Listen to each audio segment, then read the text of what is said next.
ఆడవాళ్ళకి మగవాళ్ళకి అంటే ఆడవాళ్ళల్లో ఉన్న కారణాలు మగవాళ్ళల్లో ఉన్న కారణాలు డిఫరెన్సియేషన్స్ చేసుకోవాలి.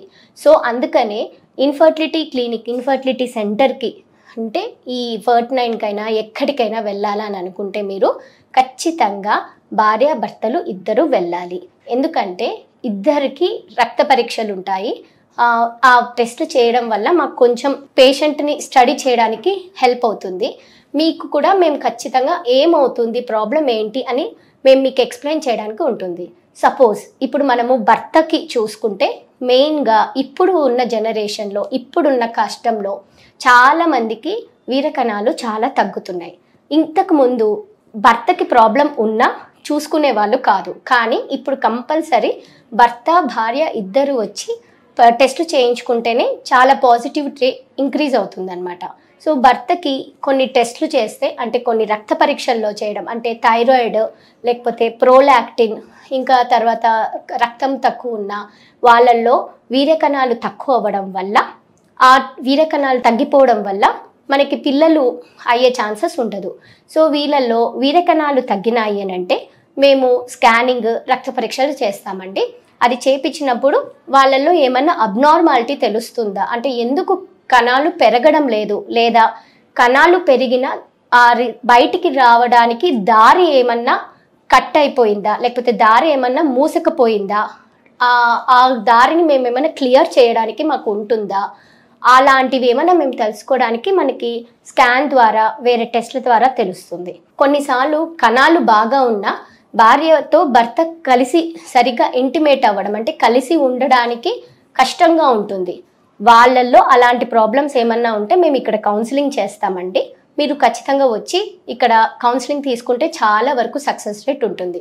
భార్య విషయంలో వస్తే వాళ్ళల్లో మనకి థైరాయిడ్ ప్రాబ్లం వల్ల, పీసీఓడి ప్రాబ్లం వల్ల, ఫైబ్రాయిడ్స్ ఉండడం వల్ల, అడినోమయోసిస్, అంటే ఫైబ్రాయిడ్స్, అడినోమయోసిస్ ఇవేంటి అంటే గర్భసంచిలో కండరాల్లాగా ఫామ్ అవుతాయి అన్నమాట. దానిలో ఆ కణాల్లాగా ఫామ్ అయ్యడం వల్ల ఏమవుతుంది అంటే అమ్మ గర్భంలో ఉండాల్సిన పిండము ఉండలేక, అంటే దానివల్ల వచ్చే డిస్టర్బెన్సెస్ వల్ల ఆ పిండం అక్కడ పెరగడానికి వసతి లేక, స్థలం లేక ఉండకుండా పోయే ఛాన్సెస్ ఎక్కువ ఉంటాయి.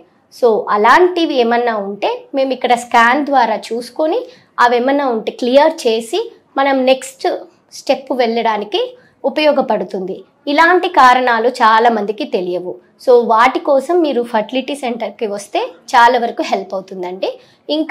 ఇంకా చూడాలంటే హార్మోన్ టెస్ట్లు కూడా చేస్తాం. అంటే థైరాయిడ్, ప్రోలాక్టిన్, వైటమిన్ డి టెస్ట్లు, ఇంకా అలాంటి టెస్ట్లు చేస్తే దానికి కావాల్సిన ట్రీట్మెంట్ మనం ఇక్కడ తీసుకుంటే సక్సెస్ రేట్ చాలా వరకు బాగా ఉంటుంది.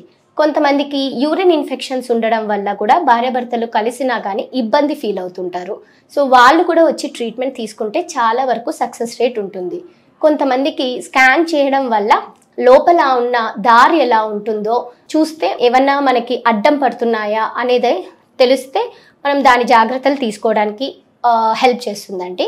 ఇంకా కావాలి అంటే ఒకవేళ ఎండోమెట్రియోసిస్ అలాంటివి ఏమన్నా ఉన్నాయి, అండాశయాలలో అండాల ఫామ్ కాకుండా వేరే ఏమన్నా కణితులు, అంటే సిస్ట్ లాంటివి ఏమన్నా ఫామ్ అయినాయా అనేది మనకి స్కాన్ ద్వారా తెలుస్తుంది. ఆ స్కాన్లో చేయించుకున్నప్పుడు అవి ఏమన్నా మనము లాప్రోస్కోపీ ద్వారా అయినా సర్జరీ చేయించుకొని అవి తీపిచ్చుకుంటే మనకి పాజిటివ్ రేట్స్ ట్రై చేయడానికి హెల్ప్గా ఉంటుంది. ఇంకా హిస్ట్రోస్కోపీ అని కూడా చేస్తామండి. ఆ హిస్ట్రోస్కోపీ అంటే గర్భసంచి దారి ఎలా ఉంది, దాంట్లో క్లోజ్ అయి ఉందా, ఓపెన్ అయి ఉందా, క్లోజ్ ఉంటే అది ఎందుకు క్లోజ్ అయి ఉంది అనేది మనకి హిస్ట్రోస్కోపీ ద్వారా తెలుస్తుంది. ట్యూబ్స్ టెస్ట్ కూడా మనము హిస్ట్రోస్కోపీ తర్వాత లాప్రోస్కోపీ ద్వారా తెలుసుకోవచ్చు. ఆ ట్యూబ్స్ కూడా ప్రాబ్లం ఉంటే మనము టెస్ట్ చేయించుకోవచ్చు. ఇంకా మనము ఇప్పుడు గర్భసంచి బట్టి చూస్తే గర్భసంచి పక్కన ఉన్న 2 అండాశయాలు, ట్యూబ్స్, ఈ 3 డివైడ్ చేసుకుంటామండి. గర్భసంచిలో ఏమన్నా ఫైబ్రాయిడ్స్ ఉన్నాయా, ఎండోమెట్రియోసిస్ ఉన్నాయా, అడినోమయోసిస్ ఉన్నాయా అని చూస్తాము. గర్భసంచి దారాని ఆ లోపల ఏమైనా ఫైబ్రాయిడ్స్ ఉన్నాయా అని చూస్తాము. తర్వాత ట్యూబ్స్ అంటామే, ఆ ట్యూబ్స్ ఆ బ్లాక్ ఏమైనా ఉన్నాయా అనేది తెలుసుకోవడానికి మనము ట్రై చేస్తాము. ఇంకా అండాశయాలలో ఎలా ఉన్నాయి, ఆ అండాశయాలలో అంటే ఇప్పుడు పీసీఓడి ప్రాబ్లం ఉన్న వాళ్ళకి అండాశయాలు పెద్ద పెద్దగా కనిపిస్తాయి. వాళ్ళకి మల్టిపుల్ సిస్ట్లు ఉంటాయన్నమాట, నీటి బుడగలు అని అంటాం. ఆ నీటి బుడగల వల్ల అంటే ఒకదానికి ఒకటి కొట్టుకుంటూ ఉంటాయన్నమాట. ఏది రిలీజ్ అవ్వాలా, ఏది రిలీజ్ కాకూడదు, లేకపోతే వాటికి కావాల్సిన బలం సరిగ్గా లేకపోవడం వల్ల, అవి సరిగ్గా రిలీజ్ కాకపోవడం వల్ల మనకి అండాశయాలలో అండం విడుదల కాదనమాట. ఎందుకంటే పెరుగుదల సరిగ్గా ఉంటుంది అనమాట. సో అవన్నీ మనం చూసుకోవాలి అంటే మీరు ఫర్టిలిటీ సెంటర్కి వస్తే చాలా వరకు మీకు హెల్ప్ఫుల్గా ఉంటుందండి.